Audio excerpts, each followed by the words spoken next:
اگر جو بات کہی گئی تھی ظالموں نے اسے بدل کر کچھ اور کر دیا، آخر کار ہم نے ظلم کرنے والوں پر آسمان سے عذاب نازل کیا، یہ سزا تھی ان نافرمانیوں کی جو وہ کر رہے تھے۔ یاد کرو جب موسیٰ نے اپنی قوم کے لیے پانی کی دعا کی تو ہم نے کہا کہ فلاں چٹان پر اپنا عصا مارو، چنانچہ اس سے 12 چشمے پھوٹ نکلے، اور ہر قبیلے نے جان لیا کہ کون سی جگہ اس کے پانی لینے کی ہے۔ اس وقت یہ ہدایت کر دی گئی تھی کہ اللہ کا دیا ہوا رزق کھاؤ پیو اور زمین میں فساد نہ پھیلاتے پھرو۔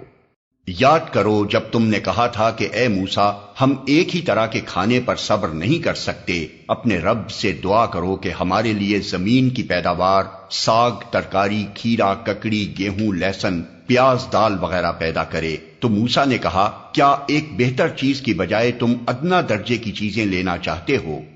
اچھا کسی شہری آبادی میں جا رہو، جو کچھ تم مانگتے ہو وہاں مل جائے گا۔ آخر کار نوبت یہاں تک پہنچی کہ ذلت و خواری اور پستی اور بدحالی ان پر مسلط ہو گئی اور وہ اللہ کے غضب میں گر گئے۔ یہ نتیجہ تھا اس کا کہ وہ اللہ کی آیات سے کفر کرنے لگے اور پیغمبروں کو ناحق قتل کرنے لگے۔ یہ نتیجہ تھا ان کی نافرمانیوں کا اور اس بات کا کہ وہ حدود شرع سے نکل جاتے تھے۔ موسیٰ نے کہا کیا ایک بہتر چیز کی بجائے تم ادنا درجے کی چیزیں لینا چاہتے ہو؟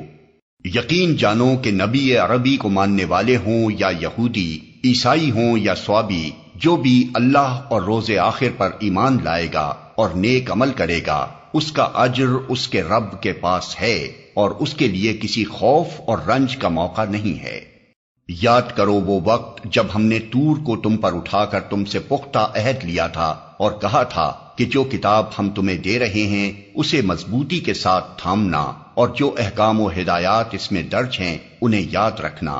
اسی ذریعے سے توقع کی جا سکتی ہے کہ تم تقوی کی روش پر چل سکو گے، مگر اس کے بعد تم اپنے عہد سے پھر گئے۔ اس پر بھی اللہ کے فضل اور اس کی رحمت نے تمہارا ساتھ نہ چھوڑا، ورنہ تم کبھی کے تباہ ہو چکے ہوتے۔ پھر تمہیں اپنی قوم کے ان لوگوں کا قصہ تو معلوم ہی ہے جنہوں نے سبت کا قانون توڑا تھا۔ ہم نے انہیں کہہ دیا کہ بندر بن جاؤ اور اس حال میں رہو کہ ہر طرف سے تم پر دھتکار پھٹکار پڑے۔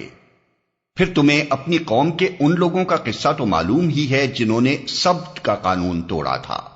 اس طرح ہم نے ان کے انجام کو اس زمانے کے لوگوں اور بعد کی آنے والی نسلوں کے لیے عبرت اور ڈرنے والوں کے لیے نصیحت بنا کر چھوڑا۔ پھر وہ واقعہ یاد کرو جب موسیٰ نے اپنی قوم سے کہا کہ اللہ تمہیں ایک گائے ذبح کرنے کا حکم دیتا ہے۔ کہنے لگے کیا تم ہم سے مذاق کرتے ہو؟ موسیٰ نے کہا میں اس سے خدا کی پناہ مانگتا ہوں کہ جاہلوں کی سی باتیں کروں۔ بولے اچھا اپنے رب سے درخواست کرو کہ وہ ہمیں اس گائے کی کچھ تفصیل بتائے۔ موسیٰ نے کہا اللہ کا ارشاد ہے کہ وہ ایسی گائے ہونی چاہیے جو نہ بوڑھی ہو نہ بچیا بلکہ اوسط عمر کی ہو، لہٰذا جو حکم دیا جاتا ہے اس کی تعمیل کرو۔ پھر کہنے لگے اپنے رب سے یہ اور پوچھ دو کہ اس کا رنگ کیسا ہو۔ موسیٰ نے کہا وہ فرماتا ہے زرد رنگ کی گائے ہونی چاہیے جس کا رنگ ایسا شوخ ہو کہ دیکھنے والوں کا جی خوش ہو جائے۔ پھر بولے اپنے رب سے صاف صاف پوچھ کر بتاؤ کیسی گائے مطلوب ہے، ہمیں اس کی تعیین میں اشتباہ ہو گیا ہے، اللہ نے چاہا تو ہم اس کا پتہ پا لیں گے۔ موسیٰ نے جواب دیا اللہ کہتا ہے وہ ایسی گائے ہے جس سے خدمت نہیں لی جاتی، نہ زمین جوتتی ہے نہ پانی کھینچتی ہے، صحیح سالم اور بے داغ ہے۔ اس پر وہ پکار اٹھے کہ ہاں اب تم نے ٹھیک پتہ بتایا ہے۔ پھر انہوں نے اسے ذبح کیا ورنہ وہ ایسا کرتے معلوم نہ ہوتے تھے۔